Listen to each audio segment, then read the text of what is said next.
ብዙሃኑን ያስደነገጠና ያሳዘነ ዜና ዛሬም ተሰምቷል። ኢቢኤስ ቤት ምንድነው እየተፈጠረ ያለው? ሳይታሰብና ሳይታቀድ በድንገት ሰው ካጠገባችን እንደዋዛ እየተለየን ነው። ዛሬም ከኢቢኤስ ቴሌቪዥን የተሰማው አሳዛኝ ዜና የብዙሃኑን ልብ የሰበረ ሲሆን ይህ እውነት እስከ መቼና እንዴት የሚሉ ጥያቄዎችንም መፍጠሩ አልቀረም። አዎ የኢቢኤስ ቴሌቪዥን ባለቤትና ኃላፊ የነበሩት አማን ፍስሐ ጽዮን ማረፋቸው ተሰምቷል። እጅግ በጣም አሳዛኝ ነው። ቤተሰቦቹና መላው ወዳጅ ዘመዱ በጉዳዩ መደናገጣቸው ተነግሯል። ለመሆኑ ኢቢኤስ ቤት እየተፈጠረ ያለው እውነት ምንድነው? ከጥቂት ጊዜያቶች በፊት የቤተሰብ ጨዋታ ተወዳጅ አስተዋዋቂና አዘጋጅ የነበረው ነጻነት ወርቅነህን ጥቂት ከሚባሉ ጊዜያቶች በፊት ማጣታችን ይታወሳል። ከዓመት በፊት ደግሞ አስፋው መሸሻም በዚህ ጊዜ ነበረ ከኢቢኤስም ከኢትዮጵያውያንም ልብ ውስጥ ወጥቶ እስከ ወዲያኛው የተሰናበተን። ታዲያ የነጻነትን ሐዘን ሳንወጣ ከጥቂት ጊዜያቶች በኋላ የኢቢኤስ ባለቤት የሆኑት ሰው ማረፋቸው መሰማቱ ደግሞ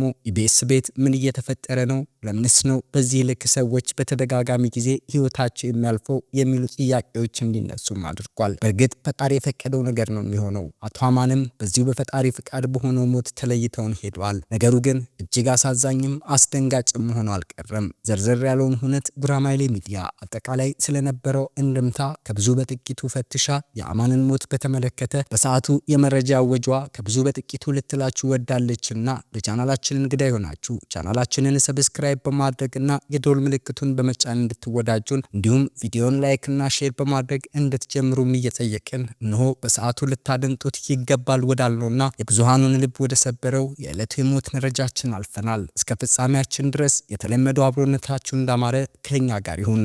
ኢቢኤስ ቴሌቪዥን ለኢትዮጵያ ሕዝብም ሆነ ለመዝናኛ ኢንዱስትሪ አዲስ ነገር ይዞ ብቅ ያለ ተወዳጅም ተናፋቂም የቴሌቪዥን ጣቢያ ስለመሆኑ ይነገርለታል። ለመጀመሪያ ጊዜ በግለሰቦች የተቋቋመ የሳተላይት የቴሌቪዥን ጣቢያም ጭምር ነው። ኢቢኤስ በብዙ ነገሮቹም ፈርቀዳጅ እንደሆነ ይነገርለታል። ለረጅም ዓመታት እውቅናውን አስጠብቆ በመቆየትም እሱን የሚያህል የለም ተብሎለታል። ብዙ ከሱ በኋላ የተከፈቱ አዳዲስ የቴሌቪዥን ጣቢያዎች እሱን ለማስመሰል የሚሞክሩት ግን ደግሞ ያልተሳካላቸው ትልቅ የቴሌቪዥን ጣቢያ ስለመሆኑም መላው ኢትዮጵያ ይመሰክርለታል። ለሰራተኞቹ ከፍ ያለ ደሞዝ በመክፈልም ሆነ በችግራቸው ሰዓት ከጎናቸው በመቆም የሚያህለው አልነበረም የሚባልለት ኢቢኤስ ቴሌቪዥን በቅርቡ እንኳን ነጻነት ወርቅነህን ከሀገር ውጪ በመሄድና ሕክምና እንዲያደርግ በማድረግም ሙሉ ወጪውን ሸፍነውለት ለማዳን የቻሉትን ጥረት ሁሉ አድርገው ነበር። ከመንግስት ጣቢያ ውጪ እንደ ሀገርም እንደ ሕዝብም ለመጀመሪያ ጊዜ ያየነው ኢቢኤስ ቴሌቪዥንን ነው። ይሄ የታሪካችን አንድ አካል ስለመሆኑም ብዙሃኖቻችን እንመሰክራለን። ታዲያ በሚያሳዝን ሁኔታ ይህንን ተቋም መስርቶ በዋና ስራ አስኪያጅነት እስከ ዛሬው ቀን ድረስ ሲመራ የነበረው አማን ፍስሐ ጽዮን በዛሬው ቀን ማረፉ ሲሰማ ብዙሃኑን አስደንግጧል። በሚዲያው ዘርፍ ትልቅ አሻራ ቢያኖርም ገና ብዙ መስራት በሚችልበት እድሜው ማረፉ በጣም ያሳዝናል። በእርግጥም እኛ ሀገር ታዋቂ ሰዎች ሲያልፉ የህልፈታቸው ምክንያት በግልጽና በዝርዝር ስለማይገለጽ ብዙ መላምቶችና ወሬዎች እንዲሰራጩ በር መክፈቱም አልቀረም። ባደረባቸው ህመም ሲረዱ ቆይተው ድንገት አረፉ። ይሄ ምን የሚሉት አባባል ነው የሚለው ደግሞ በብዙሃኑ ዘንድ ጥያቄ እንዲፈጠር ያደረገም ሆኗል። ህመም ላይ ከነበሩና ሕክምና እየተከታተሉ ነበረ ከተባለ ድንገት አረፉም እዚህ ላይ ምን አመጣ የሚለውም ነው ጥያቄው እንዲነሳ የሚያደርገው። ሌላው ጉዳይ ህመማቸው ምን ነበር፣ መቼ ነበር የጀመራቸው፣ የት ነበር ሕክምና ሲከታተሉ የነበሩት የሚሉና በበርካታ የውጭ ሀገራት እነዚህ ጥያቄዎች ሰውየው ካለፈ በኋላ ሚስጥር አይሆኑም የሚለው ጥያቄ እንደውም አንዳንድ ጊዜ በህይወት ስላሉ ታዋቂ ሰዎች የጤና ሁኔታን በግልጽ ነው የሚዘገበው። እኛ ሀገር ግን በድንገት አረፉ በምትል ሀረግ ሁሉም ነገር ተዳፍኖ ይቀራል።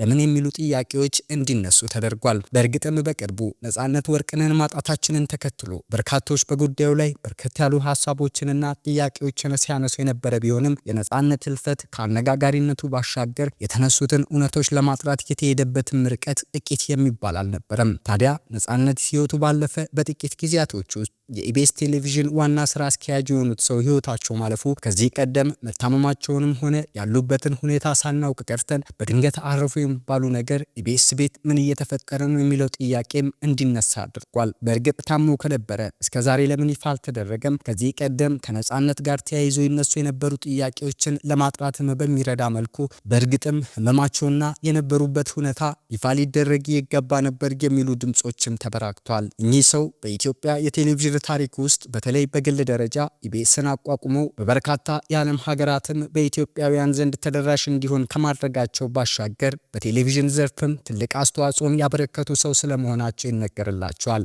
ኢቢኤስ ቴሌቪዥን በሀገራችን ካሉ የግል ሚዲያዎች በሙሉ በከፍተኛ ደረጃ ተቀባይነት ያለው በሚያሰናዳቸው መሰናዶዎችም ተወዳጅነትን ያተረፈ መሆኑ ደግሞ እኚህ ሰው ላበረከቱት አስተዋጽኦ እውቅና እንድንሰጥ ያደርገናል። ታዲያ በሚዲያው ዘርፍ ይህን ያህል አበርክቶ ያላቸው ግለሰብ በድንገት አረፉ ብሎ መረጃውን ማጋራት ምን የሚሉትን የሚለውም ጥያቄ እንዲፈጠርበት ያደረገው ለዚህም ይመስላል። በእርግጥም በተደጋጋሚ ጊዜ ታዋቂ ሰዎች በሀገራችን በድንገት አረፉ የሚሉ ዜናዎች ተደጋግመው ሲወጡ ሰምተናል። ነገር ግን ከህልፈታቸው ጀርባ ያለው ህመማቸው በምንና እንዴት የሚለው ጉዳይ ምላሽ ሲያገኝ ህዝቡም ለአንድ ሰሞን ያህል ጥያቄ ያነሳና ተደምድሞ ይቀራል።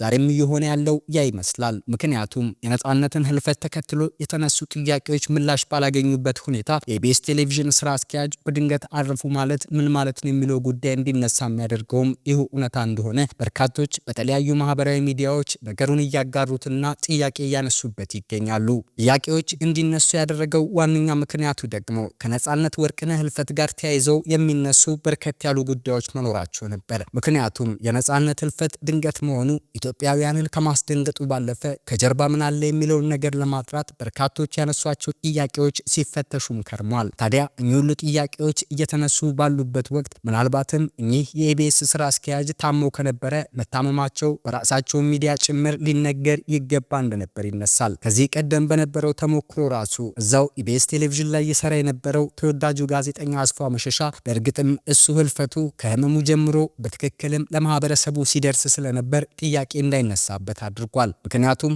አስፋው መሸሻ ከታመመበት ጊዜ አንስቶ የሕክምና ክትትል ሲያደርግም ሆነ ውጭ ሀገር ድረስ ሄዶ ሲታከም የነበረውን ነባራዊ እውነታ ኢቢኤስ ቴሌቪዥንም ሆነ የተለያዩ የማህበራዊ ሚዲያ አንቂዎች ያለውን ነባራዊ እውነት እየተከታተሉ በቀጥታ ሁሉንም እውነት ለማህበረሰቡ ያደርሱ ስለነበር የአስፋው መሸሻ ህልፈተ ህይወት ሲሰማ በዚህ ልክ ጥያቄ አልተነሳበትም ነበር። ነገር ግን የነጻነት ህመሙ ታውቆ የነበረ ቢሆንም በዛው ልክ ግን ደህና መሆኑንና ተመልሶም ወደ ስራ መግባቱ ሲታወስ ነጻነት እንዲህ በድንገት ያልፋል ተብሎ አልታሰበምና ጠዋት ወደ ስራ ሊሄድ ሲዘገጃጅ የነበረ ሰው በድንገት ህይወቱ አለፈ መባሉ ጥያቄ መፍጠሩ ነው። ታዲያ እነዚህ ሁሉ ነባራዊ እውነታዎች ባሉበት ሁኔታ ውስጥ የዚህ የኢቢኤስ ቴሌቪዥን ባለቤት ድንገተኛ ህልፈት መሰማቱ ለምን የሚሉ ጥያቄዎችን እንድናነሳ ማድረጉ ተገቢ ነው የሚሉም ጥቂቶች አይደሉም። በእርግጥ በሚዲያው ዘርፍ ካበረከተው ጉልህ አበርክቶ አንጻር ይህ ሰው ክብርም ውዳሴም ተወዳጅነትንም ማትረፉ ነው። ህልፈቱም ጥያቄ ማስነሳቱም ሆነ የብዙሃኑን ልብ መስበሩና ማስደንገጡም አይቀሬ መሆኑ ይታመናል። ነገር ግን ከህልፈቱ ጀርባ ያለው ነባራዊ እውነት ምን ሊሆን ይችላል የሚለው ጉዳይ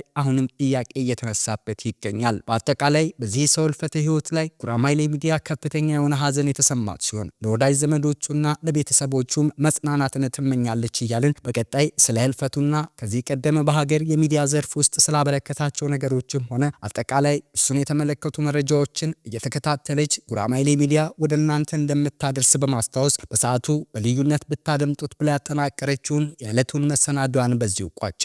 የጉራማይሌ ሚዲያ ዩቲዩብ ቻናላችን እንግዳ ይሆናችሁ ቻናላችንን ሰብስክራይብ በማድረግና የደወል ምልክቱን በመጫን ተወዳጁን መረጃው ለብዙሃኑ ይደርስ ዘንድ ላይክና ሼር ማድረጋችሁን አትርሱ እያልንም ተሰነባበትን። ሰላም ለሀገራችን፣ ሰላም ለህዝቦቿ ይሁን። ፈጣሪ እግዚአብሔር ኢትዮጵያንና ህዝቧን አብዝቶ ይባርክ።